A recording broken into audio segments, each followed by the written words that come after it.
मोक्षमार्गस्य नेतारं भेत्तारं कर्मभूभृतां ज्ञातारं विश्वतत्त्वानां वन्दे तद्गुणलब्धये। आचार्य उमास्वामी विरचित तत्वार्थ सूत्र मोक्षशास्त्र आपण बघतोय. तर सम्यक ज्ञान किती प्रकारचं आहे? 5 प्रकारचं. त्यातलं मतिज्ञान, त्या मतिज्ञानाची प्राप्ती कशी होते किंवा मतिज्ञानाचे प्रकार किती आहेत, तर हे सगळं आपण बघितलं. मग मतिज्ञान होत असताना 4 टप्प्यांनी होतं किंवा क्रमाक्रमाने 4 टप्पे आहेत, त्या टप्प्याने ते होतं. मग कुठले आहेत? तर अवग्रह, इहा, आवाय आणि धारणा. अवग्रहामध्ये काय होतं? तर एक जी काही वस्तू किंवा पदार्थ आहे तर त्या पदार्थाचं सामान्य दर्शन, त्या पदार्थाच्या अस्तित्वाची तिथं आपल्याला जाणीव की काही इथं आहे एवढंच. तर हे कशामध्ये घडतं? अवग्रहमध्ये होतं. त्याच्यानंतर पुढचं काय आहे? इहा. इहामध्ये काय होतं? जे अवग्रहामध्ये आपल्याला काहीतरी आहे ही जाणीव झाली तर त्या पदार्थाला जाणण्याची जिज्ञासा किंवा तिथं इच्छा होते की काय आहे हे बघूया. मग असं जे आहे तर त्याला इहा म्हटलेलं आहे. त्याच्यानंतर पुढं काय होतं? तर तो पदार्थ नक्की काय आहे याचा निर्णय होतो, आणि हा निर्णय होतो त्याला काय म्हटलेलं आहे? आवाय असं म्हटलेलं आहे. आणि हा निर्णय झाला की बाबा हे अमुक अमुक वस्तू आहे किंवा हा अमुक अमुक पदार्थ आहे, हे आपल्याला निर्णय तर झाला. मग हा झालेला निर्णय किंवा त्याबद्दलचं ज्ञान काही दिवसांनी पण आपल्याला आठवणं किंवा त्याचा आपल्याला विसर न पडणं, तर ह्याला काय म्हटलेलं आहे? धारणा असं म्हटलेलं आहे. आणि अशा प्रकाराने ह्या 4 पद्धतीने तिथं जी ज्ञानाची प्राप्ती आपल्याला झालेली आहे तर त्या ज्ञानाला मतिज्ञान असं म्हटलेलं आहे. मग हे मतिज्ञान होत असताना 5 इंद्रिय आणि मनाच्या सहाय्याने होतं किंवा त्यावेळेस तिथं 5 इंद्रिय आणि मन हे काय आहेत? निमित्त रूपाने हजर आहेत. मग हे मतिज्ञान कशाला जाणतंय किंवा कुठल्या पदार्थाचं ज्ञान आपल्याला होतंय? तर ते 12 प्रकारचे पदार्थ आपण बघितले. बहुविध, क्षिप्र, अक्षिप्र, निसृत, अनिसृत, अनुक्त, उक्त, ध्रुव, अध्रुव, म्हणजे असे हे 12 प्रकार आपण बघितले. म्हणजे कमी जास्तपणा किंवा थोड्या अंशावरून आपल्याला वस्तूची जाणीव होणे, कधी कधी पूर्ण बघितल्यावर जाणीव होणे, कधी त्या वस्तूचं स्थिरपणाने ज्ञान राहणं, कधी ते ज्ञानाचा विसर पडणं, असं हे सगळं काय आहे? तर पटकन ज्ञान होणं किंवा उशिरा ज्ञान होणं, विस्तार केल्यानंतर ज्ञान होणं. तर अशा पद्धतीने ह्या वस्तू आपल्याकडून जाणल्या जातात. मग ह्या वस्तू किती प्रकारच्या सांगितल्यात? तर ते प्रकार आपण 12 आहेत ते बघितलं. मग हे जे 12 प्रकार आहेत, ह्या 12 प्रकारांना हे अवग्रह, इहा, आवाय, धारणेच्या द्वारे 5 इंद्रिय आणि मनाच्या द्वारे आपल्याला ज्ञान होते किंवा हे पदार्थ जाणले जातात. आणि त्या ह्या सगळ्यावरून किंवा ह्या सगळ्यांचं म्हणजे कुठल्या इंद्रियाच्या द्वारे अवग्रह झाला, कुठल्या पदार्थाचा झाला, असं जर प्रत्येकाचं गणित करत गेलं तर तिथं किती प्रकार होणार आहेत? मुख्यतेने 288 आणि व्यंजनावग्रहाचे 48 त्याच्यामध्ये मिसळून 336 प्रकार होणार आहेत. हे 336 प्रकार कशाचे आहेत म्हटलं तर ते मतिज्ञानाचे प्रकार आहेत. म्हणजे एवढ्या प्रकाराने आपल्याला ज्ञान झालं. कुठलं ज्ञान झालं? हे मतिज्ञान. मग हे 336च आहेत का मतिज्ञानाचे प्रकार? तर नाही, हे सुद्धा काय सांगितलंय? मुख्यतेने सांगितलेलं आहे. अजून आपण काल थोडं बघितलं की अवग्रहाचे पण 2 प्रकार होतात. अवग्रह म्हणजे ज्या इंद्रियांच्या द्वारे अवग्रह होतो तर त्या 5 इंद्रियांमध्ये काही इंद्रिय काय करतात? तर स्पर्श, त्या पदार्थाला स्पर्श करून जाणतायत आणि काही इंद्रिय पदार्थाला स्पर्श न करता जाणतायत. मग चक्षु इंद्रिय आणि मन हे कशाच्या द्वारे जाणतंय? पदार्थाला जाणत असताना तिथं त्या पदार्थाला स्पर्श करत नाहीये किंवा दूरवर असलेल्या पदार्थाला सुद्धा चक्षु आणि मनाच्या द्वारे आपण जाणू शकतो. मग ह्याला काय म्हटलेलं आहे? अर्थावग्रह म्हटलेलं आहे. आणि चक्षु आणि मन सोडून बाकीच्या 4 इंद्रियांच्या द्वारे आपल्याला जे ज्ञान होतं तर ते ज्ञान होत असताना, ज्ञान म्हणजे अवग्रह, तो अवग्रह होत असताना तिथं त्या इंद्रियांना त्या पदार्थाचा स्पर्श होतोय किंवा त्या पदार्थांचं तिथं काय होतंय? त्या इंद्रियांना ते पदार्थ प्राप्त होत आहेत म्हणजेच तिथं त्यांच्या संपर्कामध्ये येत आहेत किंवा त्यांचा स्पर्श होतोय, म्हणून त्या अवग्रहाला काय म्हटलेलं आहे, व्यंजनावग्रह असं म्हटलेलं आहे. म्हणजे 4 इंद्रियांच्या द्वारे होतो तो व्यंजनावग्रह, आणि त्याच्यामध्ये त्या पदार्थाला त्या इंद्रियांच्या स्पर्शाच्या द्वारे अवग्रह होतो तो व्यंजनावग्रह. चक्षु आणि मनाच्या द्वारे जो अवग्रह होतो तर तो काय आहे, अर्थावग्रह आहे. म्हणजेच काय आहे, अजून तर तिथं फक्त ती वस्तू जाणली म्हणजे आहे ह्याचं जाणीव झाले, त्यालाच अवग्रह म्हटले. मग हा अवग्रह अशा 2 पद्धतीने झाला. इथपर्यंत आपलं झालेलं आहे. अजून एक विषय आपला घ्यायचा होता तो राहिला की 108 पद्धतीने आपल्याकडून दररोज दोष घडतात किंवा आपण 108च जाप का देतो, तर 108 जाप देण्याचं कारण हे आहे की तेवढे कर्म आपल्याकडून बांधले जातात किंवा तेवढे दोष आपल्याकडून होत असतात. मग हे दोष 108 कसे होतात ह्याचं गणित आपण काल बघायचं ठरवलं होतं. म्हणजे ते गणित बघितल्यानंतर आपल्याला हे मतिज्ञानाचे प्रकार बघणं सोपं जाणार आहे. मग त्यासाठी थोडंसं इथं मी लिहिलंय. बोर्डवर दिसतंय का मला सांगा फक्त, दिसतंय?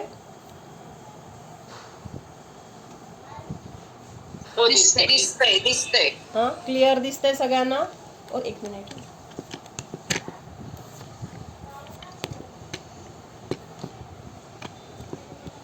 सुजान, हा, मी हे बंद करू का ग? पाहुणे आले तर घरात हो कोण हो, नाहीये. असू दे मावशी, ठीक आहे. हा, दिसतंय सगळ्यांना? हो दिसतंय. हा, तर आपण चुकतो कसं, मनाच्या द्वारे, वचनाच्या द्वारे, कायेच्या द्वारे. आपण प्रतिक्रमण करताना म्हणतो की नाही, मन वचन कायेने, म्हणजे आपले जे दोष घडतात तर ते कुठल्या कुठल्या पद्धतीने किंवा कशाच्या द्वारे, तर हे आपण इथं बघतोय. तर मनाच्या द्वारे काय झालं, आपण काही कृत म्हणजे काय, काहीतरी करायचं ठरवलं, मी करणार असं आपण काय केला, संकल्प केला. मग ते कुठं चुकलं, मनाच्या द्वारे करण्याचा जो संकल्प, तर ते मनाने कृत चुकलं. त्याच्यानंतर मनाच्या द्वारे आपण कुणाला तरी करायला सांगायचं असं ठरवलं. मनाच्या द्वारे कसं चुकतो हे पहिल्यांदा बघतोय आपण. तर मनाच्या द्वारे कृत कसं चुकलो, तर ते करायचं ठरवलं, इथं चुकलो. मनाच्या द्वारे कुणाला तरी ती गोष्ट करायला सांगायची असं ठरवलं, ते चुकलं. मनाच्या द्वारे जे कोणी काही करतायत, चांगलं असेल वाईट असेल, तर त्या गोष्टीला आपण मनातून अनुमोदना कशी दिली, मनातून आपल्याला वाटलं अरे वा छान केलंय त्याने, म्हणजे हे बोलायच्या अगोदर आपल्या मनामध्ये विचार आले की छान केले, किंवा त्यांनी वाईट केलं असलं तरी बरं झालं त्यांनी तसंच केलंय, म्हणजे चुकीच्या गोष्टीला पण अनुमोदना झाली किंवा चांगलं काय केलं असेल त्याला पण अनुमोदना झाली. मग ह्या 3 गोष्टी आत्ता कशाच्या द्वारे बघितल्या आपण, मनाच्या द्वारे. मग मनाच्या द्वारे आत्ता इथं किती भेद झाले, 3 प्रकार झाले का, मनाच्या द्वारे कृत, मनाच्या द्वारे कारित आणि मनाच्या द्वारे अनुमोदना. म्हणजे 108 कसे होत आहेत ते बघायचं. हे 3 झाले. त्याच्यानंतर वचनाच्या द्वारे आपण काय, मी करणार आहे असं बोललो, वचनाच्या द्वारे कुणाला तरी करायला सांगितलं, हे कारित झालं. कारित म्हणजे दुसऱ्याला करायला सांगणं. आणि वचनाच्या द्वारे कुणीतरी ती गोष्ट केली तर बाबा तू छान केलंस किंवा असंच कर, असंच करायला पाहिजे, असं जे काही त्यांनी केलं त्याला आपण वचनाच्या द्वारे अनुमोदना दिली. त्याच्यानंतर कायेच्या द्वारे ती क्रिया केली. म्हणजे प्रत्यक्षात आपण मनाच्या द्वारे जे करायचं ठरवलं होतं किंवा वचनाच्या द्वारे जे बोललो होतो ती क्रिया आपण आता ह्या कायेच्या द्वारे केली. त्याच्यानंतर कायेच्या द्वारे कुणाला तरी करायला सांगितली. त्याच्यानंतर कायेच्या द्वारे कुणीतरी केली, त्याची अनुमोदना दिली. आता अनुमोदना कशी दिली, तर तिथं आपण टाळ्या वाजवल्या, म्हणजे आता वचनाच्या द्वारे तर इथं घेतलंय अनुमोदना दिली म्हणून. मग आता शरीराच्या द्वारे आपण कसं चुकलोय अनुमोदनेला, तर तिथं टाळ्या वाजवल्या, उठून उभारलो किंवा त्याला पाठ थोपटली, किंवा तिथं आपल्याला ती गोष्ट आवडली नसली तर त्याला रागवलो, त्याला वाईट म्हणलो, म्हणजे असं काय केलं आपण त्या गोष्टीला अनुमोदना दिली. तर तिथं हे झालं, मनाच्या द्वारे 3 झाले, वचनाच्या द्वारे 3 झाले आणि कायेच्या द्वारे 3 झाले. लक्षात येतं इथंपर्यंत? म्हणजे इथंच किती झाले, आता 9 झाले का, 9 प्रकाराने आपण चुकलो. त्याच्यानंतर मनाच्या द्वारे आपण काय केला, समारंभ केला. समारंभ आरंभचा अर्थ कोण सांगतंय, तर समारंभ म्हणजे काय, ती गोष्ट करण्यासाठी मनामध्ये काहीतरी संकल्प करणं की मला हे करायचंय किंवा मला असं करायचंय. हे जे काही आपण अगोदर कुठं आहे, अगोदर मनात येतं, त्याशिवाय आपल्याकडनं ती क्रिया घडणार नाही. म्हणून तिथं पहिल्यांदा मनामध्ये त्याच्याबद्दलचे जे विचार आले तर त्याला काय म्हटलेलं आहे, समारंभ. मग हा विचार आल्यानंतर त्याच्या पुढचा टप्पा काय आहे, समारंभ. मग समारंभामध्ये काय करतोय, ती गोष्ट करण्यासाठी ज्या ज्या गोष्टींची आपल्याला गरज आहे त्या गोष्टींना आपण काय करतोय, गोळा करतोय किंवा त्याची जमवाजमव करतोय. हे कशामध्ये झालं, समारंभमध्ये. आणि समारंभ समारंभ आरंभ. आरंभामध्ये काय येणार आहे, प्रत्यक्ष ते कार्य करायला तिथं सुरुवात झाली किंवा ते प्रत्यक्ष कार्य केलं गेलं तर हे कशामध्ये येणार, आरंभ झाला किंवा आरंभ केला असं तिथं आपण म्हणणार. मग मनाच्या द्वारे आपण समारंभ केला म्हणजे काय, हे करायचंय असं मनाच्या द्वारे ठरवलं. मग समारंभ एकदा परत एक्सप्लेन करणार का? हा, समारंभ समारंभ आरंभ हे आपण रोज प्रतिक्रमण करतो की नाही, सगळेजण करतात का प्रतिक्रमण? सगळेजण बोला, कोण कोण करते आणि कोण कोण करत नाही सांगा मला. मी पण करते. प्रतिक्रमण करत असताना ह्या शब्दांचा आपल्याला अर्थ माहित पाहिजे. नाहीतर मग काय होतं, नुसतं पाठ केलंय आणि आपण म्हणलं आणि परत मी प्रतिक्रमण केलंय तर त्या प्रतिक्रमण करण्याला काही अर्थ नाही. त्याच्यात ते जे शब्द आहेत त्या शब्दामधला भाव आपल्या लक्षात आला पाहिजे.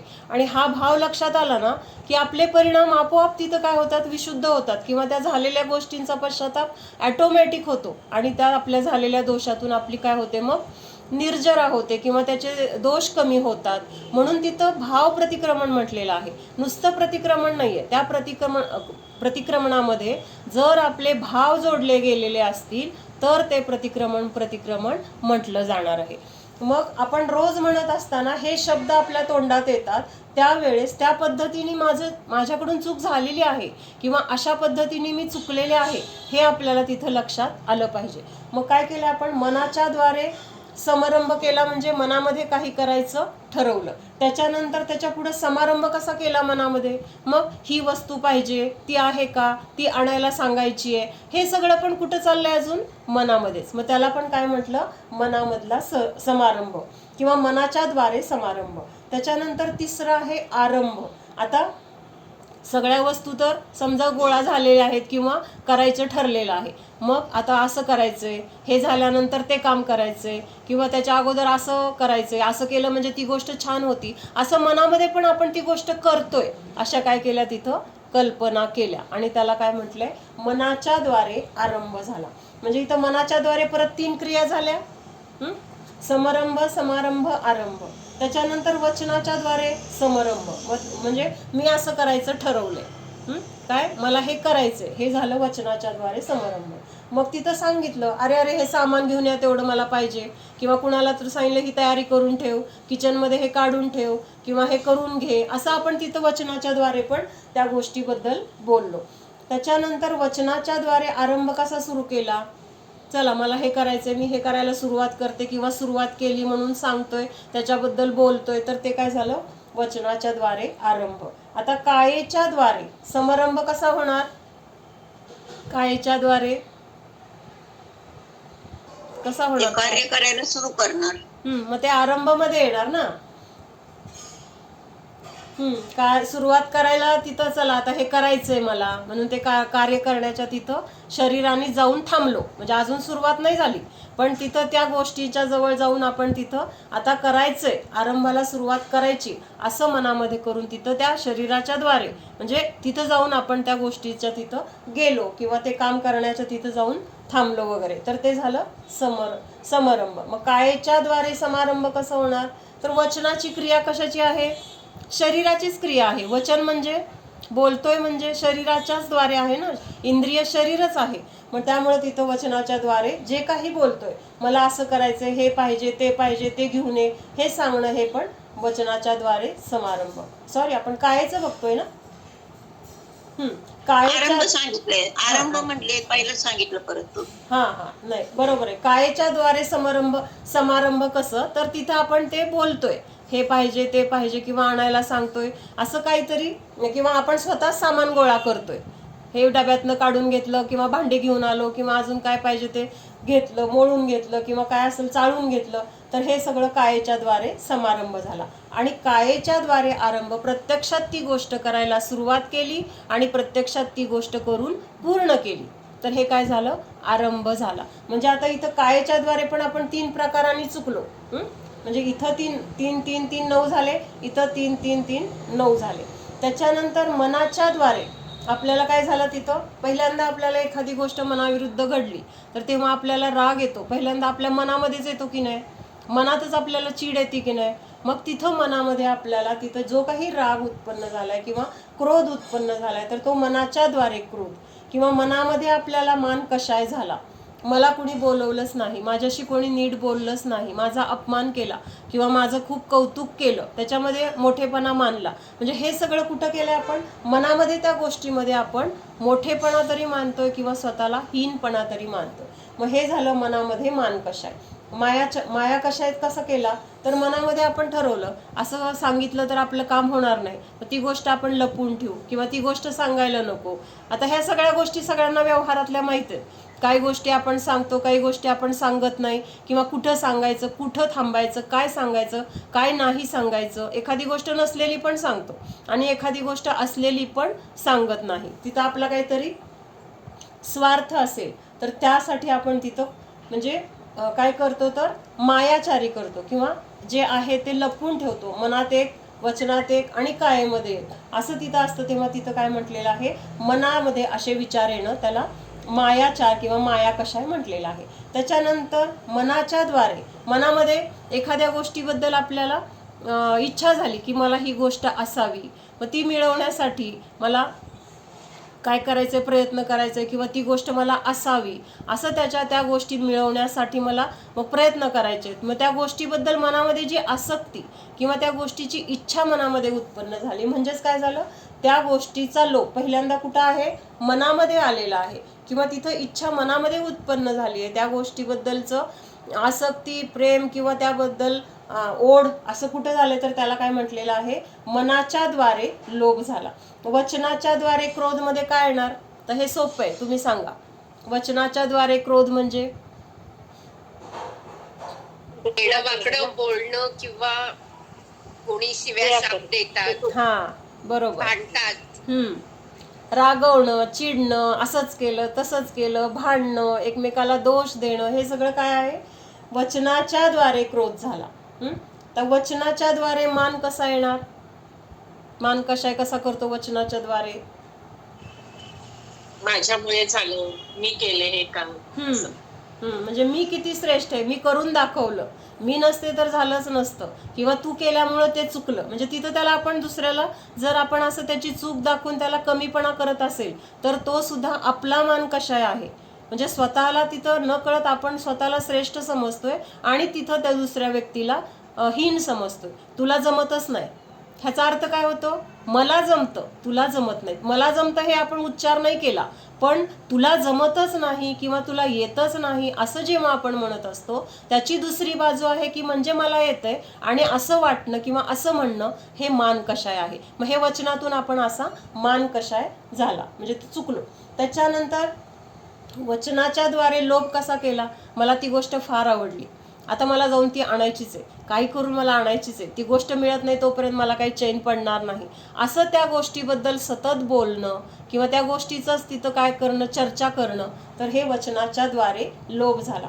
कायेच्या द्वारे आता कसं होणार, सांगा आता तुम्ही सगळे. कायेच्या द्वारे क्रोध, मान, माया, लोभ. सोपं आहे म्हणून तुम्हाला विचारते.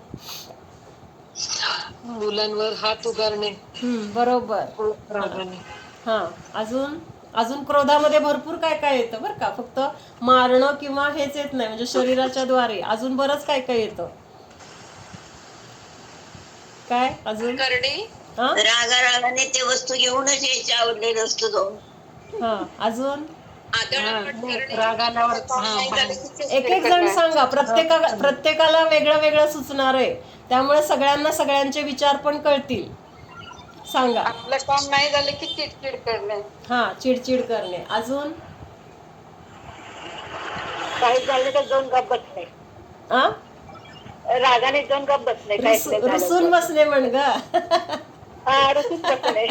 हा, अजून पण पाळत आ पण पाळत ऐकू येत नाही. मनासारखं मनासारखं नाही झालं तर हा चिडणे. गप्प बस. हा, शरीराच्या द्वारे काय होतंय ते बघतोय आपण. म्हणजे तेव्हा कायाने कसं चुकतो आपण. आपण आदळआपट पण हा, करतात. हेच आदळआपट करतो, किंवा अजून एखादं काम करताना ते असं जुलमानी करतो, किंवा भांडे अगदीच दात ओठ खातो. दाट ओठ खातो, किंवा रागाने बघतो, किंवा अजून काय करतो, स्वतःला हातवारे काहीतरी करतो. इजा करून घेतो. आहे की नाही? हे पण आहे की नाही? जेव्हा राग आला, खूप जण आत्महत्या करतात किंवा काहीतरी स्वतःचं बरं वाईट करतात. कशामुळं? तिथं इतकं तीव्र क्रोध आलेला असतो की तिथं स्वतःचं तर किंवा दुसऱ्याला पण मारतील, दुसऱ्याचा पण जीव घेतील, किंवा एखादी घरामध्ये चांगली गोष्ट आहे तर त्या गोष्टीचा विध्वंस करून टाकतील. हातामध्ये काही गोष्ट असेल ती गोष्ट फेकून देतील किंवा फेकून मारतील. म्हणजे आपण विचार करल तेवढं सुचतंय. म्हणजे एक क्रोध करत असताना किती प्रकाराने आपल्याकडनं चुकलं जातंय. म्हणजे हे कधी ना कधी हे सगळ्या गोष्टी प्रत्येकाने वेगवेगळ्या केल्यात असं नाही, तर ह्या सगळ्या गोष्टी कधी ना कधी प्रत्येकाने केलेल्या आहेत. पटतंय का सगळ्यांना?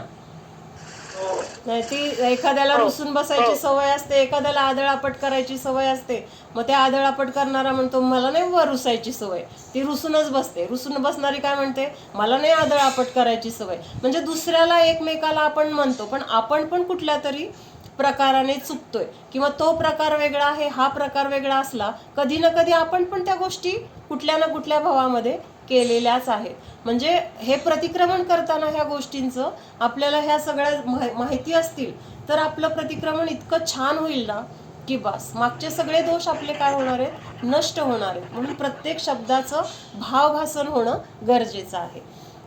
हा, मग आता कायेच्या द्वारे क्रोध झाला, कायेच्या द्वारे मान सांगा. कायेच्या द्वारे मान कसा दिसतो, कसा केला जातो? हे मीच करणार आहे अमानत झाला ना. हा, वचनाच्या द्वारे नाही आहे इथं, कायेच्या द्वारे. म्हणजे शरीरातून कसं दिसतंय की ती व्यक्ती मानी आहे, किंवा त्याच्या मान कशा दिसतोय आपल्याला त्याच्या वागण्यातून. मी हे करूनच दाखवणार, केलेच असं. आता ताठा वगैरे एखाद्याचा जाणवतो. समोरच्या माणसाशी न बोलता, हा. म्हणजे अगदी गर्वामध्ये निघून जाणं, गर्वाने काम करणं, समोरच्या माणसाशी न बोलता.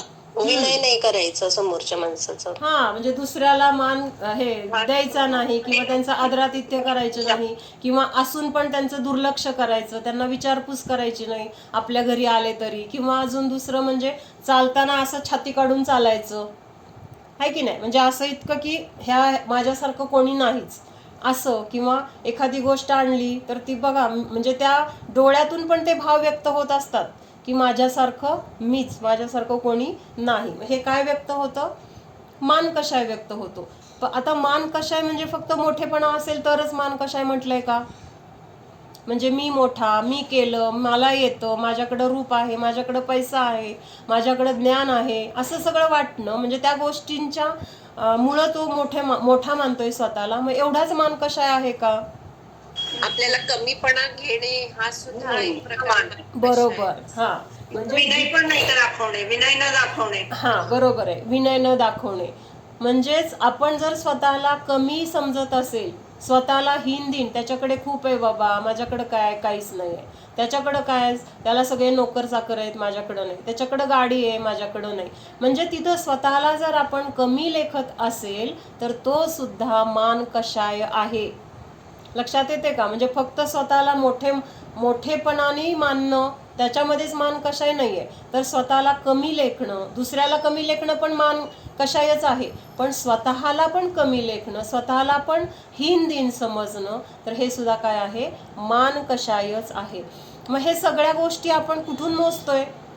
तो मोठा, मी लहान, मी मोठा, तो लहान, हे जे काही आपण तुलना किंवा स्पर्धा करून बघतोय, किंवा एकमेकाकडे बघून ईर्ष्या मत्सर करतोय, तर हे म्हणजे मान कशाय तर आहे. पण हा मान कशाय, आपल्याला कशामुळं होतोय किंवा कशाला बघून होतोय, हा विचार आपण करत नाही.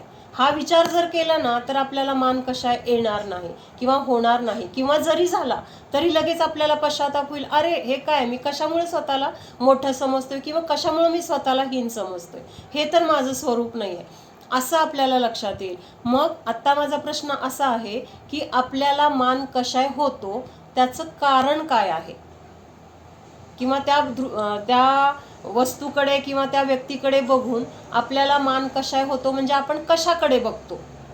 प्रश्न लक्षात येतोय सगळ्यांच्या? मोह आणि द्वेष. हा, मोह वगैरे आहे की, मान कशाय म्हणजे तिथं कशायच आलाय, म्हणजे मानच आहे.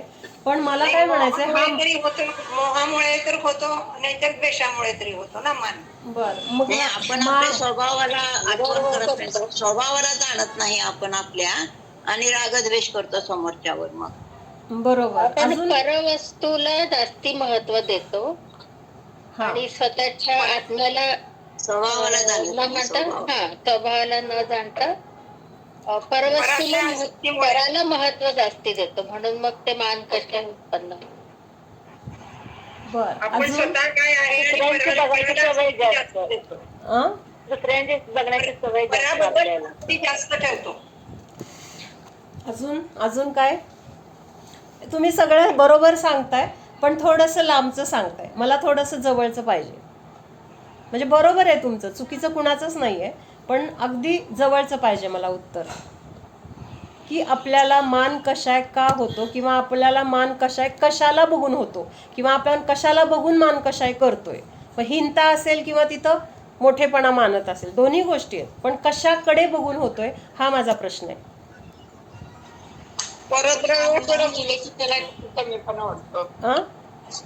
आपल्याला कोण मान दिलं नाही, सन्मान नाही केलं की आपल्याला हा ना, तेच की. पण असं वाटायचं कारण म्हणजे आपली तिथं मूळ काय चूक आहे, आपल्याला असं का वाटतं, हा प्रश्न आहे माझा. ठीक आहे, अज्ञानता आहे ना, आपल्या अज्ञानता आहे. हा, हे सगळं बरोबर आहे. मोह आहे, राग आहे, अज्ञान आहे, परद्रव्याला महत्व देतोय, हे सगळं बरोबर आहे. पण तिथं महत्वाचं कारण आहे, स्वतःचा स्वभाव जाणत नाही, दुसऱ्याला जास्त आहे ना आपल्या.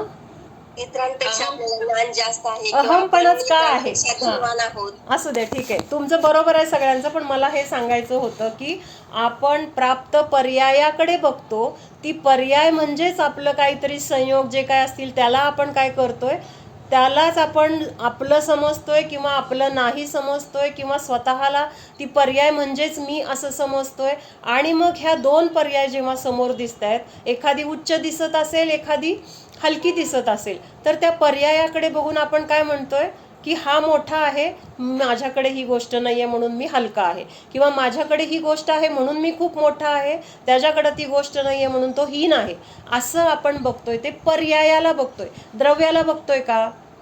द्रव्य म्हणजे काय, तर समजा आता आपण सगळे जीव आहोत, जीव आहोत. मग जीवामध्ये जे काही आहे, एका जीवामध्ये सगळे गुणधर्म सेम सगळ्या जीवामध्ये आहेत का. काय एका जीवामध्ये ज्ञान जास्त आहे, एकामध्ये कमी आहे, एकामध्ये सुख आहे, एकामध्ये नाही आहे, एकामध्ये शक्ती आहे, एकामध्ये नाही आहे, असं आहे का. जेवढे गुण एका जीवामध्ये आहेत, अरिहंतांमध्ये आहेत, सिद्ध भगवंतांमध्ये आहेत, तिर्यांच्यामध्ये आहेत, नारकीमध्ये आहेत, निगोदामध्ये आहेत, ह्या कुठल्याही अवस्थेमध्ये असलेल्या जीवामध्ये सगळेच्या सगळे गुण कसे आहेत, समान आहेत. मग हे जर आपण बघितलं की हा पण जीव आहे, तो पण जीव आहे, हे सगळे जीव आहेत, तर तिथं आपल्याला मान कशा होईल का. एखादा भिकारी आहे, एखादा राजा आहे, मग दोघं पण जीव आहेत. मग आपण काय बघतोय, तो भिकारी आहे, मग त्याच्याकडे आपण तुच्छतेने बघतोय. हा राजा आहे, अरे बापरे राजा आहे, म्हणून आपण तिथं मान सन्मान द्यायला जातोय. पण राजाचं राजेपद तरी कायम राहणार आहे का, त्या भिकाऱ्याचं भिकारीपद तरी कायम राहणार आहे. काहीतरी आत्ता त्याच्या पापाचा उदय आहे, तो भिकारी झालाय, पण ही पर्याय टिकणारी नाहीये. त्याचे परिणाम कदाचित इतके छान होतील, पुढच्या भावामध्ये तो स्वर्गामध्ये देव होईल. कुठला तो बेडूक होता, तो कुत्रा होता, जीवनधर कुमारांनी ज्याला नमोकार मंत्र दिला, किंवा त्या श्रेणिकाच्या पायाखाली येऊन तो बेडूक मेला. हे मेलेले जीव कुठं गेलेत नंतर, किती हलक्या पर्यायामध्ये आहेत. म्हणजे भिकाऱ्यापेक्षा पण ह्यांची हलकी पर्याय. भिकारी जरा तरी काही प्रतिकार करेल, तोंडाने मागून घेईल किंवा काही, ह्या प्राण्यांना तर काहीच करता येत नाही.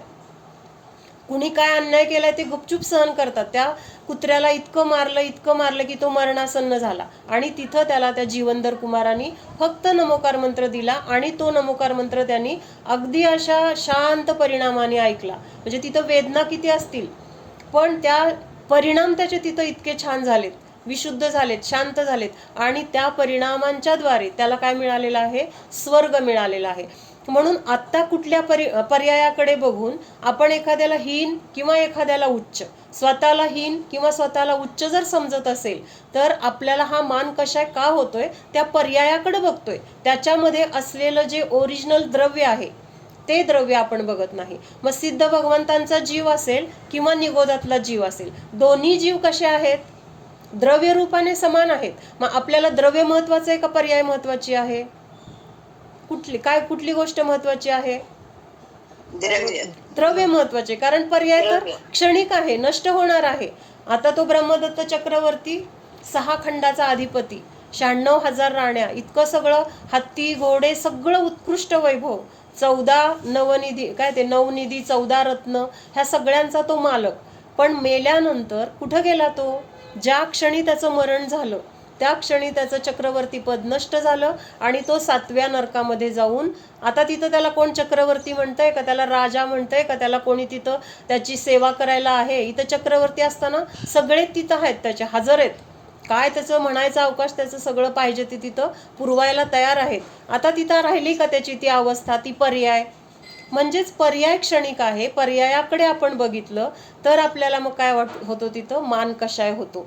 म्हणून सगळे द्रव्य समान आहेत हे जर आपण बघितलं, मग तिथं कुत्रा मांजर असेल, एखादी साप असेल, पाल असेल किंवा अजून काही असेल, किंवा एखादा राजा महाराजा असेल किंवा एखादा भिकारी असेल, एखादा रोगी कुष्ठ रोगी असेल, कुणाकडेही बघितल्यानंतर ही पर्याय आहे आणि ही पर्याय नष्ट होणार आहे. त्यामुळे तिथं तुच्छता करायची पण गरज नाही, तिरस्कार करायची गरज नाही, त्यांची निंदा करायची गरज नाही. जरी चुकलं असेल, पाप केले असतील, काही केलं असेल, तरी आपण तिथं काय विचार करायला पाहिजे की ही पर्याय पण राहणार नाहीये, ही पर्याय नष्ट होणार आहे आणि कदाचित आपल्या आधी तो जीव स्वर्गाला किंवा मोक्षाला जाणार असेल, सिद्ध होणार असेल. मग तिथं आपण आत्ता त्याला तुच्छ लेखून कुणाचं कमीपणा होतोय किंवा कुणाचं तिथं नुकसान होणार आहे? तर आपलं होणार आहे. भरत चक्रवर्तीचे 923 पुत्र, कुणाचे?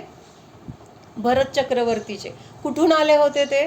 निगोदातून आले, निगोद अवस्थेमध्ये होते, तिथून डायरेक्ट कुठं आलेत? चक्रवर्तीच्या घरी जन्म मिळालाय. आता चक्रवर्ती सारखं घर, म्हणजे चक्रवर्ती वडील आहेत, सगळं ते वैभव, बापाच्या राज्यात सगळं वैभव त्यांचंच आहे ना, जोपर्यंत चक्रवर्ती आहेत तोपर्यंत. इतक्या उत्कृष्ट घरामध्ये, इतक्या सगळ्या वैभवामध्ये त्यांना जन्म मिळाला. मग त्या निगोद अवस्थेमध्ये त्यांची अवस्था, त्यांची पर्याय काय होती? आणि आज भरताच्या घरी जन्म मिळाल्यानंतर त्यांची पर्याय काय होती? म्हणजे हे बघायचंय. पर्याय ती पण नष्ट होणार आहे. आता इथं भरताच्या तिथं जन्म घेतलाय, तिथं कायम राहणार आहेत का ते? त्याच भावातून ते मोक्षाला पण गेल्यानंतर, म्हणजे ती पर्याय पण नष्ट झाली. म्हणून मान कशा होतो आपल्याला? कारण आपण पर्यायाकडे बघतोय. पटलं सगळ्यांना? उत्तर हो, म्हणजे मूळ मला हे सांगायचं होतं की प्राप्त पर्याय लक्षात घ्यायला पाहिजे, द्रव्य लक्षात घ्यायला पाहिजे. पर्याय लक्षात घेतली तर मग आपल्याला राग द्वेष होतात. पर्यायाकडे बघितलं आपण तर तिथं आपण मग असे कशाय भाव किंवा मान कशाय, तिथं हीनता, उच्चता, असे सगळे विचार येतात. म्हणून सगळे समान आहेत. आपल्या धर्मामध्ये काय आहे? समताभाव कशाला म्हटलेला आहे? कोणालाही कमी लेखलेलं नाही, कोणालाही जास्त लेखलेलं नाही. अरिहंत भगवान असं म्हणत नाहीयेत की मी 4 घाती कर्मांचा नाश केलाय, मी अरिहंत अवस्थेला प्राप्त झालोय, समोसरणादी विभूतींनी मी सहित आहे, मग तुम्ही तर काय हलके आहात, तुम्ही कर्माने 8 कर्म आहेत तुमच्याजवळ, असं नाहीये. ते काय म्हणतायत? तुम्ही पण माझ्यासारखे भगवान आहात, तुमच्यामध्ये पण माझ्यासारखंच सगळं काही आहे आणि त्या तुमच्या वैभवाला तुम्ही जाणा, तुमची पण तिथं काय होणार आहे? अरिहंत अवस्था प्रकट होणार आहे. म्हणजे हे सगळं आपल्याला आपले भगवान सांगतायत. म्हणजे तिथं सुद्धा त्यांचं काय आहे? आपल्याला ते कमी लेखत नाहीयेत की तुम्ही अजून संसारी आहे, तुम्ही पाप करताय, तुम्ही कशाय करताय, तुम्ही फसवताय, तुम्ही शरीरामध्येच अडकलाय, असं ते म्हणत नाहीयेत. फक्त ते काय सांगतायत की बाबा तुम्ही सुद्धा माझ्यासारखे आहात, तुम्ही सुद्धा वितराग स्वरूपीच आहात. त्यामुळं ह्या बाहेरच्या गोष्टींकडं किंवा ह्या पर्यायाकडे तुम्ही लक्ष देऊ नका, त्या पर्यायाला तुम्ही आपलं स्वरूप मानू नका. द्रव्य दृष्टी ठेवा, आपल्या गुणांना बघा, आपल्या गुणांमध्ये तुम्ही राहावा, स्वतःच्या स्वरूपाला जाणा, तर तुम्ही पण केवली किंवा अरिहंत अवस्थेला प्राप्त होणार आहे. हा, तर हे आपण मान कशाच्या द्वारे कसं चुकतोय ते बघत होतो. हा, तर कायेच्या द्वारे म्हणजे आपण हे बघितलं ना की ताट चालतो, किंवा एखादा गरीब असेल तर तो असं पूर्वीचे तर लोक अशी होते की अशी लगेच खाली वाकून चालायचे, किंवा आपलं तोंड दाखवायचे नाही, म्हणजे तिथं त्यांना काय कमीपणा मानला जायचा. म्हणजे हे सगळं काय आहे तर मान कषायाचं प्रतीक आहे. त्याच्यानंतर कायेच्या द्वारे मायाचारी म्हणजे काही गोष्टी लपवून ठेवायच्या, काही गोष्टी काय करायच्या तिथं समोर असलं तरी पण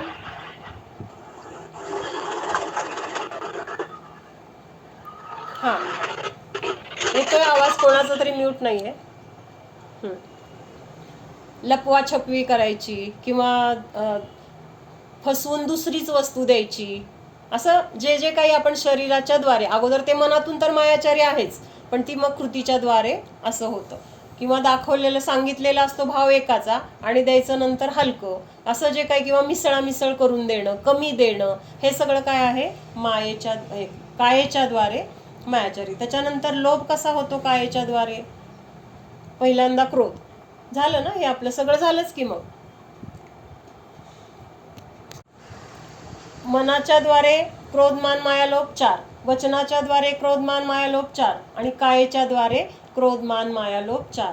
मग मनाच्या द्वारे कृत, समरंभ आणि क्रोध, असं ह्या 4 प्रकाराने आपण काय करत असतो, विचारातून चुकत असतो. म्हणून हे मन वचन कायचे 3, कृतकारित अनुमोदन 3, समरंभ समारंभ आरंभ 3, आणि क्रोधमान मायालोप 4. ह्या चौघांचा गुणाकार केल्यानंतर 108 येतं. म्हणजे 108 प्रकारांनी आपण काय करतोय, दोष करतोय. आपल्याला असं कदाचित वाटत असेल आपण कुठं इतकं करतोय, कुठं आपण एवढं 108 वेळा चुकलोय, पण आपण त्याचं मोजमाप करतच नाहीये ना, आपण फक्त करायचं काम करतोय. पण हे सगळे दोष आपले सतत चालू आहेत, फक्त 108 वेळा चुकतो असं नाहीये. 108 फक्त प्रकार आहेत, असे तेच प्रकार आपण सारखं करत असतो, म्हणजे त्याच चुका परत करतो ना. तसं म्हणजे आता क्रोधच केला, पण दिवसभरात 10 वेळा केला, मग मोजताना आपण एकदा मोजला, पण क्रोध 10 वेळा झालाय आपला, म्हणजे मी आज माझ्याकडून जो क्रोध झाला असं म्हटलं, म्हणजे क्रोध एकदा केला नाही आपण, आपल्याकडून क्रोध खूप वेळा झालेला आहे. म्हणजे अशा प्रकाराने आपण खूप चुकत असतो, पण मुख्यतेने त्याचे प्रकार 108 घेतलेले आहेत. आलं लक्षात. मग तसंच आपल्याला कालचं काय बघत होतो आपण की स्पर्शनेंद्रियाच्या द्वारे अवग्रह झाला, स्पर्शनेंद्रियाच्या द्वारे इहा, स्पर्शनेंद्रियाच्या द्वारे आवाय, स्पर्शनेंद्रियाच्या द्वारे धारणा, हे सगळं जे आहे ना, तर असं सगळं कॅल्क्युलेट केल्यानंतर तिथं मग किती प्रकार आले होते, 288. कालच्या ह्याच्यामध्ये रेकॉर्डिंगमध्ये खूप वेळा मी 288ला 228 म्हटलं गेलंय, तर कोणी ऐकत असेल तर समजून घ्या. म्हणजे 88 पण म्हटलेलं आहे, पण 1-2 वेळा वगैरे मी 200 चुकून 88 पण 28 म्हटलेलं आहे, तर ते समजून घ्या तेवढं. मग तसंच रसनेंद्रियाच्या द्वारे, घ्राणेंद्रियाच्या द्वारे, असं हे तिथं 5 इंद्रिय आणि मनाच्या द्वारे अवग्रह, इहा, आवाय, धारणा, असे आपण 24 भेद बघितले. त्याच्यानंतर 12 जे प्रकार आहेत, बहु, अल्प, बहुविध, एकविध वगैरे. मग स्पर्शनेंद्रियाच्या द्वारे बहुला जाणलं, स्पर्शनेंद्रियाच्या द्वारे अल्पला जाणलं, स्पर्शनेंद्रियाच्या द्वारे क्षिप्रला जाणलं, स्पर्शनेंद्रियाच्या द्वारे अक्षिप्रला जाणलं, स्पर्शनेंद्रियाच्या द्वारे अनिसृत जाणलं, स्पर्शनेंद्रियाच्या द्वारे अनुक्त जाणलं.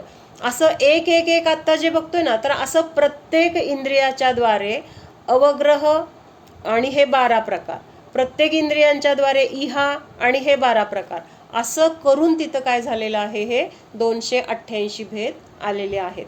आणि त्याच्यामध्ये मग हे व्यंजनावग्रहचे 48 भेद मिळून तिथं 288 भेद झालेले आहेत. मला सांगा, ह्या अवग्रह कशाला म्हणायचे, व्यंजनावग्रह आणि अर्थावग्रह कशाला म्हणायचे, कोण सांगतंय? व्यंजनावग्रह म्हणजे स्पर्श, रस, घ्राणेंद्रिय आणि कर्णेंद्रिय, जो अवग्रह होतो त्याला, म्हणजे फक्त चक्षु आणि मन हे नसतं, हे व्यंजनावग्रह म्हणतात. अर्थावग्रह प्राजक्ता. स्पर्श न करता जे प्राप्त होते ते अर्थावग्रह. हा, पण इंद्रियांची नावं सांगायला पाहिजे. चक्षु इंद्रिय, कर्तुमेंद्रिय, रसनेंद्रिय, घ्राणेंद्रिय. नाही नाही, आणि अर्थावग्रह विचारलं मी. अर्थावग्रह. चक्षु आणि मनाला सोडून, चक्षु आणि मनाला सोडून. चक्षु आणि मनाच्या द्वारे जो अवग्रह होतो त्याला अर्थावग्रह म्हटलंय. थोडस कन्फ्युजन झालं असेल. हा, 4 इंद्रियांच्या द्वारे चक्षु आणि मन सोडून त्या 4 इंद्रियांच्या द्वारे जो अवग्रह होतो त्या पदार्थांना स्पर्श करून होतो त्याला काय म्हटलेलं आहे? व्यंजनावग्रह. सांग नेहा दोन्ही पण. अगोदर अवग्रह कशाला म्हटलंय ते सांग. मन आणि चक्षु सोडून जे बाकीचे इंद्रियाद्वारे अवग्रह होणे किंवा जाणणे ते व्यंजनावग्रह. आणि त्याच्यामध्ये स्पर्शाचा पण उल्लेख करायचा. कशाचा? स्पर्श. स्पर्श करून जाणतात ना ती इंद्रिय. हो हो, ते महत्वाचं आहे. हा, आणि चक्षु व मनाद्वारे जे अवग्रह होते ते अर्थावग्रह. अर्थावग्रह आहे, बरोबर. तर त्याच्यानंतर स्पर्श यांच्याकडून स्पर्श अवयवांना स्पर्श न होता, प्राप्त न होता जो जाणतो त्याला अर्थावग्रह म्हणतात. बरोबर. व्यंजनावग्रह कर्ण स्पर्श या 4 इंद्रियांना स्पर्श होतो तर जेव्हा जाणतो तेव्हा व्यंजनाग्रह म्हणतात. हा, व्यंजन झालं, अर्थावग्रह म्हणाले मी. अर्थावग्रह फक्त चक्षु आणि मनाच्या द्वारेच घेतलेलं आहे अर्थावग्रहला. तेव्हा पण अवयवांना स्पर्श न करताय ना. हा, बरोबर आहे की. पण तिथं अर्थावग्रह मध्ये इंद्रिय कुठली आहेत? फक्त चक्षु आणि मन आहे. चक्षु आणि मन. हा, आणि व्यंजनावग्रह मध्ये चक्षु आणि मन सोडून 5 इंद्रिय येणार ना. 5 इंद्रिय येणार की कशामध्ये? अर्थावग्रहामध्ये. हा, ते पुढचं तुम्ही स्थूल सांगताय, हे सूक्ष्म सांगताय पुढचं. पण सुरुवातीला व्याख्येमध्ये असंच घ्यायचं आपल्याला, नाही तर मग व्यंजन आणि अर्थ मधला फरक कसा कळणार? फरक काय आहे दोन्ही मध्ये? कळतंय का? आपण आता भेद केलो की नाही. बरोबर आहे तुमचं. पण आता आपण भेद केलो ना. भेदमध्ये आपण 5 हे घेतलो ना इंद्रिय. सामान्य किंवा स्थूल रूपाने तिथं 288 मध्ये घेतलेला आहे. नंतर व्यंजनावग्रह केल्यानंतर मग तिथं ते व्यंजनावग्रह काय आहे तर त्या इंद्रियांच्या द्वारे जेव्हा त्या वस्तूला स्पर्श होतो तेव्हा ते जाणतं. म्हणून तिथं स्पर्श करून जाणणारे हे 4 इंद्रिय आहेत आणि स्पर्श न करता जाणणारे ही 2 इंद्रिय आहेत. आणि ह्याच्यामुळेच तिथं व्यंजन आणि अर्थ असं 2 भेद झालेले आहेत. नाहीतर मग सगळे इंद्रियच जाणतायत ना, मग तिथं असं वेगळं त्यांनी केलंच नसतं. पण फरक काय केलाय? एक स्पर्श करून जाणते आणि एक स्पर्श न करता जाणते. त्यामुळे त्याला वेगळी वेगळी नावं पडली आहेत. अवग्रहमध्ये दोन्ही येणार आहेत. 5 इंद्रिय आणि मन सगळं येणार आहे. पण अवग्रहमध्ये, कारण त्या अवग्रहमध्ये व्यंजनावग्रह पण आहे आणि अर्थावग्रह पण आहे. जेव्हा आपण हे भेद बघणार आहे तेव्हा तिथं हे आपण काय करणार आहे? वर्गीकरण किंवा त्याच्यामध्ये भेद करणार आहे. शाळा आहे, शाळेमध्ये काय 10 वर्ग आहेत. 10 वर्ग आहेत म्हटल्यानंतर म्हणताना तर काय म्हणणार? ही ह्या शाळेची मुलं, म्हणजे अखंड तिथं घेतलंय. आणि नंतर मग त्यांचं वर्गीकरण करताना ही पहिलीची आहेत, ही दुसरीची आहेत, ही तिसरीची आहेत. पण पहिल्यांदा काय म्हटलंय? ही ह्या शाळेची मुलं, असं. म्हणजे तसं अवग्रहामध्ये काय कॉमनमध्ये सगळं जाणलं की कॉमनमध्ये काय की बाबा सामान्य प्रतिभा, सामान्य दर्शन तिथं झालंय, हे अवग्रहाने सांगितलं. पण परत ते जाणत असताना अवग्रह कसा कसा झालाय तर मग ह्या 4 इंद्रियांच्या द्वारे स्पर्श करून झालाय, ह्या 2 इंद्रियांच्या द्वारे स्पर्श न करता झालाय, असा तिथं फरक आहे. म्हणून तिथं पुढे जाऊन हा फरक सांगितला. प्राप्त का अर्थ स्पर्श करून अव्यक्त होने पर व्यंजनावग्रह होता है. म्हणजे प्राप्त करून म्हणजे तिथं त्या संयोगामध्ये, इंद्रियांच्या संयोगामध्ये ती वस्तू आली, त्याचा स्पर्श झाला, त्याला व्यंजनावग्रह म्हटले. प्राप्त अर्थ का व्यक्त ग्रहण अर्थावग्रह है. म्हणजे आता हे मला कसं सांगायचं समजत नाहीये. पण आपण इथं अवग्रह, इहा, आवाय आणि धारणा ह्या 4 गोष्टी बघितल्या किंवा हे 4 क्रम बघितले. तर हे व्यंजनावग्रह आणि अर्थावग्रह इथंपर्यंतच काय आहे तर म्हणजे अवग्रहामध्येच हे 2 भेद आहेत.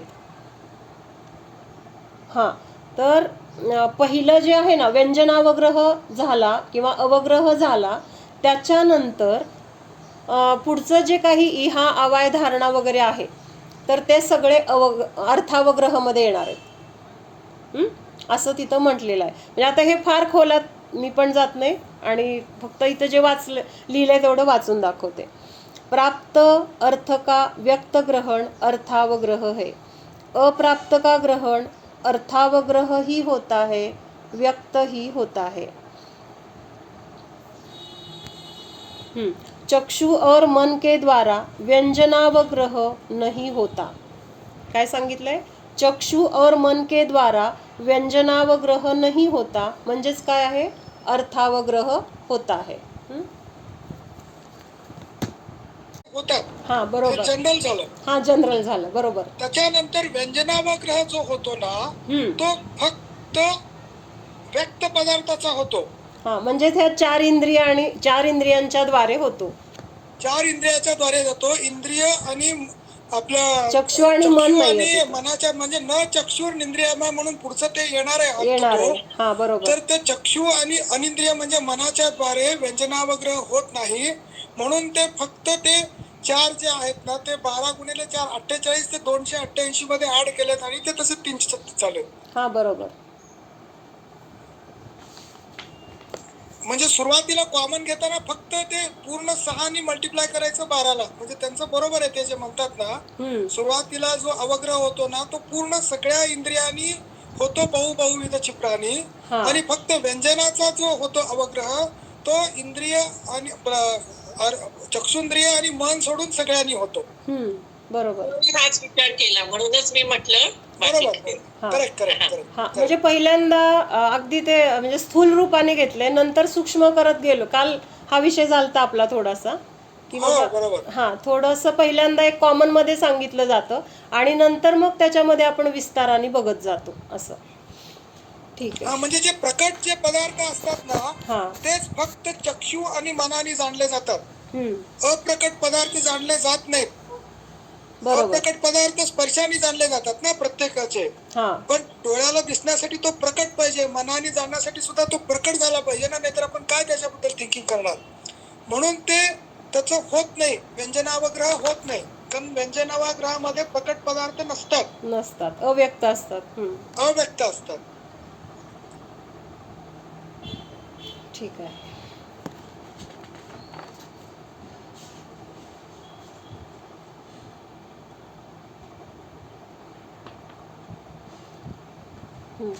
आपलं 18वं सूत्र झालं ना हे? नाही सर, 17 झाले. 17 सूत्र झाले. आता 18 नंबरचं सूत्र आहे अवग्रह ज्ञान में विशेषता. 18वं सूत्र आहे नाही, 17वं येते. अर्थस्य झालं ना, काल झालं म्हणजे आता 18वं. 18वं व्यंजनस्यावग्रह.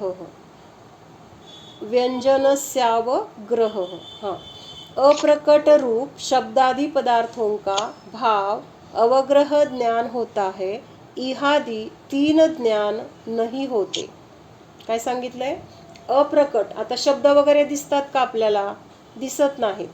तर ह्या अशा पदार्थांचं अवग्रह जो होतो त्या पदार्थांचा फक्त अवग्रहच होतो. पुढचे इहा आवाय आणि धारणा हे 3 प्रकार होत नाहीत असं सांगितलं त्याने. लक्षात आलं काय म्हणायचंय? हे कसं आहे? शब्द वगैरे अव्यक्त आहेत. म्हणजे आपण बघू शकत नाहीये त्यांना, त्यांचा अनुभव होतोय आपल्याला. कानाच्या द्वारे आपण ऐकतोय, त्याच्यावरून आपल्याला त्याचा भाव कळतोय, पण डोळ्याच्या द्वारे बघू शकतोय का आपण? नाही बघू शकत. आणि त्यामुळे तिथं त्यांना काय म्हटलेलं आहे? अप्रकट असे हे शब्दादी पदार्थ यांचा फक्त अवग्रहच होतो. हे पदार्थ कसे म्हटले गेलेत? अव्यक्त, दिसत नाहीत, ह्या अपेक्षेने अव्यक्त म्हटलेत, पण त्यांचं अस्तित्व आहे. त्यांच्या अस्तित्वाचा आपण काय करतोय? अनुभव घेतोय. पण मग जो अनुभव आपल्याला होतोय किंवा जे ज्ञान आपल्याला होतंय तर ते कुठपर्यंत होतंय? फक्त अवग्रह. पुढचं जे आहे इहा आवाय धारणा, तर हे त्या बाबतीत होऊ शकत नाही किंवा होत नाही. एवढं लक्षात आलं? शब्द कसे आहेत? उदाहरणार्थ हवा येते का? हवा, परत एकदा शब्द म्हणजे आपण जे बोललेलं का? हा शब्द. आता आपण शब्द डोळ्यांनी बघू शकतोय का? आवाज तर आपल्या सगळ्यांना ऐकू येतोय, पण ते शब्द दिसत आहेत का प्रत्यक्षात? दिसत नाहीत. तर ह्या अपेक्षेने तिथं त्यांना अव्यक्त म्हटलंय. आणि अशा पदार्थांचा फक्त अवग्रह होतो. म्हणजे तिथं पुढचे जे 3 क्रम आहेत, इहा, आवाय आणि धारणा, तर हे तिथं होणार नाहीत. मावशी हे बघायला पाहिजे हवेचं वगैरे, मी विचार करते, नंतर सांगते. शब्द कसं जर पुस्तकातलं तू वाचली तर दिसणार ना आपल्याला. नाही, आता इथं शब्द त्या अपेक्षेने घ्यायचं नाहीये. आपण जे ऐकतोय किंवा जे बोलले जात आहेत, तर हे शब्द घ्यायचे. म्हणजे इथं पुस्तकातले शब्द असं नाही घ्यायचे. हा, अवग्रह के 2 भेद है, व्यंजनावग्रह और अर्थावग्रह. व्यंजनावग्रह, अव्यक्त अप्रकट पदार्थ के अवग्रह को व्यंजनावग्रह कहते हैं. म्हणजे असे हे शब्दादी जे पदार्थ आहेत, तर त्यांचं प्रकट रूप नाही दिसत, त्यामुळं त्यांचं जे काही ज्ञान होतंय, तर त्या ज्ञानाला किंवा त्या अवग्रहाला व्यंजनावग्रह म्हटलेलं आहे. आणि व्यक्त प्रकट पदार्थ के अवग्रह को अर्थावग्रह कहते हैं. व्यक्त म्हणजे जे दिसत आहेत आपल्याला, तर त्या पदार्थांना तिथं डोळ्याच्या द्वारे जाणलं जातंय आणि तिथं त्यांना अर्थावग्रह असं डोळे आणि मन ह्याद्वारे जाणलं जातंय. तर ह्याचा थोडासा खुलासा इथं उदाहरणांच्या द्वारे त्यांनी दिलेला आहे, बघूया. अर्थावग्रह और व्यंजनावग्रह के दृष्टांत. पुस्तक का शरीर की चमड़ी से स्पर्श हुआ तब उस वस्तु का ज्ञान प्रारंभ होने पर भी कुछ समय तक वह ज्ञान अपने को प्रकट रूप नहीं होता.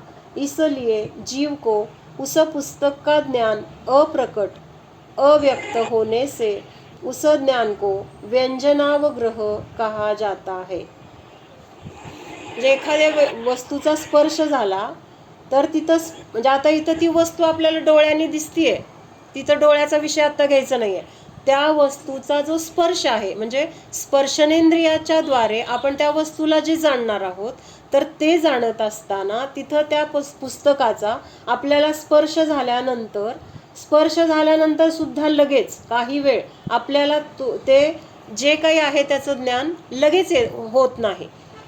म्हणजे स्पर्श झाला आणि ज्ञान झालं, ह्याच्यामध्ये तिथं काही गॅप आहे किंवा थोडा वेळ जातोय मध्ये, म्हणून तिथं म्हटलंय की वह ज्ञान कुछ समय तक अपने को प्रकट रूप नहीं होता. इसलिए जीव को उस पुस्तक का ज्ञान अव्यक्त अप्रकट होने से उस ज्ञान को व्यंजनावग्रह कहा जाता है.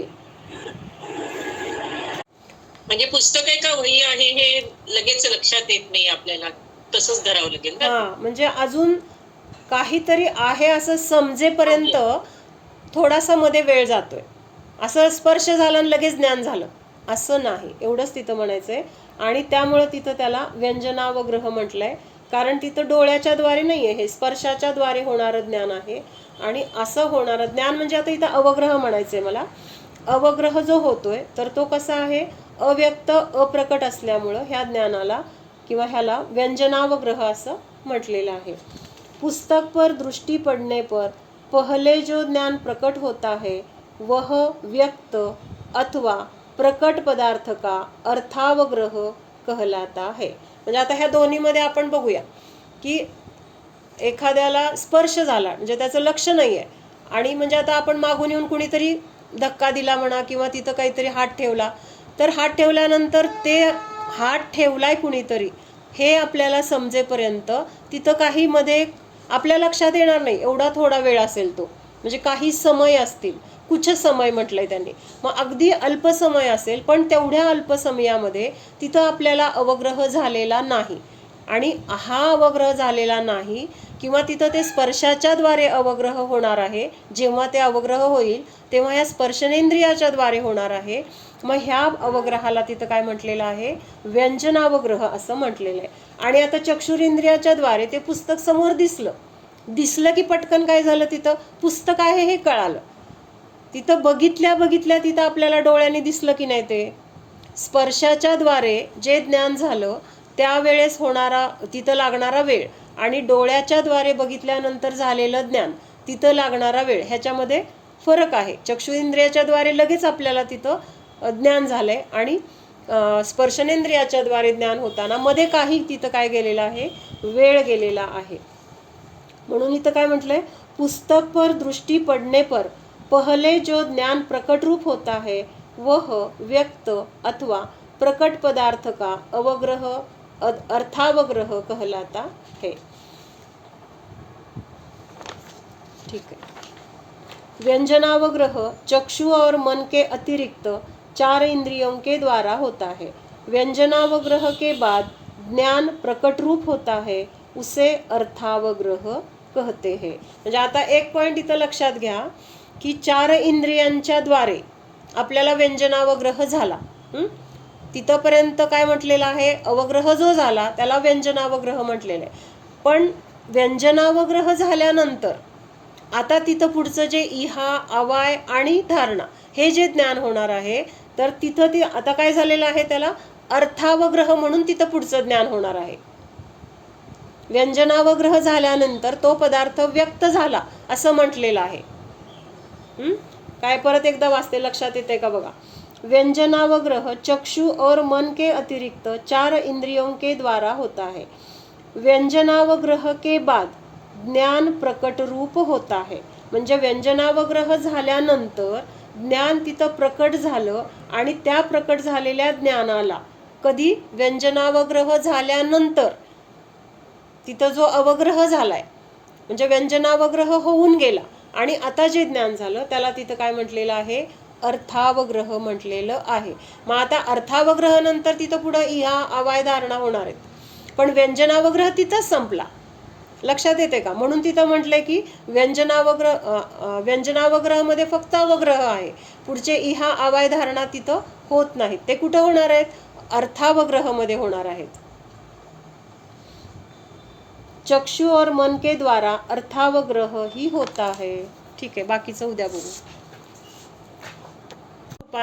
की हे मतिज्ञानाचे भेद आहेत किंवा मतिज्ञान होत असताना ह्या टप्प्याने होत असतं. अगदी खोलात जाऊन आपल्याला नाही समजलं किंवा आपल्या लक्षात नाही राहिलं तर त्याचं वाईट वाटून घ्यायचं नाही. कारण तिथं आपल्याला जास्त खोलात जायचं म्हटलं ना, आपलं कन्फ्युजन होतं आणि मग बाकीचं राहतं आपलं. त्यापेक्षा जे आपल्याला सहज किंवा जिथं आपले परिणाम आणखीन जास्त लक्षात आलं की तिथं जास्त आपलं रुची म्हणा किंवा त्याद्वारे आपल्या परिणामांची विशुद्धी होते. मग आता हे 2-3 सूत्र झाले की सगळं सोपं येणार आहे. परत अवधिज्ञान, मनपर्यय ज्ञान वगैरे ह्यांचे विषय हे सगळं सोपं आहे, ते काय अवघड नाहीये. हे जरा अवग्रह वगैरे हेच जरा अवघड होतं. त्याच्यानंतर जे होतं चक्षु, मन वगैरे ते मग अर्थावग्रह म्हणजे तिथं अवग्रह राहत नाही. चक्षुच्या द्वारे पण अवग्रह होणार की, पण चक्षुच्या द्वारे होणारा अवग्रह डायरेक्ट डोळ्यांनी पाहिल्यानंतर पण अवग्रह होतोय, मग त्याला अर्थावग्रहच म्हटलेला आहे. आणि ह्या 4 इंद्रियाच्या द्वारे जो व्यंजनावग्रह झाला, तो व्यंजनावग्रह झाल्यानंतर जे ज्ञान झालंय आणि त्या ज्ञानाला पण तिथं आता प्रकट ज्ञान म्हटलंय आणि आता तिथं त्याला अर्थावग्रह म्हटलंय. कधी पण व्यंजनावग्रह झाल्यानंतर ती वस्तू तिथं प्रकट झाली आता, किंवा प्रकट झाली म्हणजे ज्ञानासाठी ती प्रकट झाली आणि त्यामुळे तिथं काय म्हटलेलं आहे, आता त्या वस्तूचा पण तिथं अर्थावग्रह. म्हणून आता पुढं जे अर्थावग्रह मध्ये किंवा पुढं जे इहा, अवाय, धारणा हे जे घेतलेलं आहे तर ते मग 5 इंद्रिय आणि मनाच्या द्वारे येणार आहे. तिथं असा भेद नाहीये. हे पुढचे 3 जे आहेत तर ते सगळं कॉमन मध्ये आहेत. म्हणजे 5 इंद्रिय आणि मन सगळ्यांमध्ये इथं इहा, अवाय, धारणा हे म्हटलं जाणार आहे. फक्त अवग्रह मध्ये हा जो प्रकार आहे थोडासा तिथं फरक आहे, किंवा काय पद्धतीने तिथं ज्ञान होतंय किंवा कशा पद्धतीने अवग्रह होतोय, स्पर्शाच्या द्वारे होतोय किंवा काही स्पर्शाच्या द्वारे होत नाही. तर ह्यामुळं तिथं जो काही फरक होता त्यामुळे तिथं हे 2 भेद सांगितले गेले.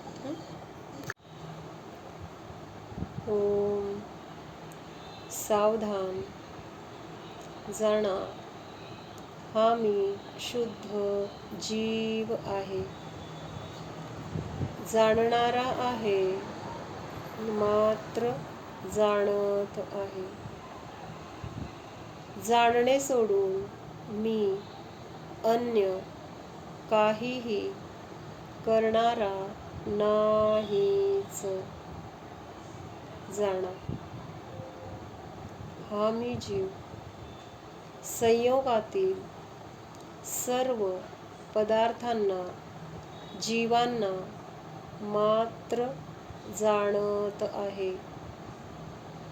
संयोगामध्ये घडणाऱ्या सर्व क्रियांना मी मात्र जाणत आहे. हे संयोग, या सर्व घटना, क्रिया माझ्यासाठी इष्टही नाहीत, अनिष्टही नाहीत. या सर्वांना मात्र जाणणे हाच माझा स्वभाव आहे. आजपर्यंत परद्रव्याला राग द्वेष सहित जाणलं, त्यांच्याशी एकत्व ममत्व करून जाणलं. अज्ञानाने हे सर्व दोष माझ्याकडून झालेले आहेत. हे जीवा, या दोषातून मुक्त व्हायचे तर रागद्वेषाने रहित मात्र जाणत रहा, जाणत रहा. जाणण्याची क्रिया चालू आहे, कारण तो स्वभाव आहे. जाणा. जो जाणतो आहे तो मी जीवच आहे. माझ्यामध्ये राग द्वेषादी विकारी भाव नाहीत. तो माझा स्वभाव नाही. त्यांचा नियमाने नाश वियोग होणार आहे.